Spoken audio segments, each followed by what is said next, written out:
Attorney General Jeff Sessions' latest attack on the U.S. immigration system is an attack on core principles of who we are as a nation, according to the head of the country's largest body of immigration lawyers.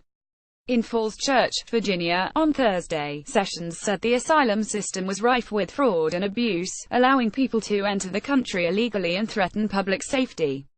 This concept that there is a nefarious intent of these individuals goes against the core of who we are as a nation, Ana Luisa Padilla, president of the American Immigration Lawyers Association (ILA), told The Guardian. It's very concerning. Sessions, who was speaking to audience of Justice Department lawyers, said rampant abuse and fraud was accomplished in the asylum process by people taking advantage of credible fear screening, an interview conducted when people seek asylum at the border. In the interview, an asylum officer asks questions to determine whether the applicant has a credible fear of persecution, torture or death if they are returned to their home country. Sessions said dirty immigration lawyers encouraged people to make false claims of asylum, providing them with the magic words needed to trigger the credible fear process. He gave examples of cases where people were found to have taken advantage of the system. He also pointed to the increase in credible fear interviews, which he said went from fewer than 4,000 in 2009 to more than 73,000 by 2016, nearly a 19-fold increase, as proof of abuse in the system.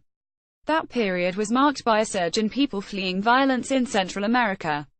From January to June 2017, according to U.S. Citizenship and Immigration Services, credible fear interviews were overwhelmingly conducted with people from El Salvador, Honduras and Guatemala. There is no such thing as a magic words when it comes to the asylum process, said Padilla. These individuals are really the most vulnerable individuals in the immigration process. Sessions went on to say that because half of those who pass a credible fear screening never file for asylum, this suggests they knew their asylum claims lacked merit and that their claim of fear was simply a ruse to enter the country illegally. Padilla, whose group represents more than 15,000 attorneys and law professors who practice and teach immigration law, said that comment showed a misunderstanding of how the asylum system works. Instead of tens of thousands of people intentionally committing fraud, she said, it was more likely those people were confused by the complex asylum process. After a 2 or 3 hour interview, which Padilla said was often traumatic, an asylum officer will tell a person who is found to have credible fear they can stay in the U.S. They think, okay, this is it, Padilla said, not understanding what else needs to happen. Sessions' attack was personal for Padilla, whose family sought asylum in the U.S. in 1983, fleeing Guatemala, when she was 15. She said her experience was much easier than the one facing children today.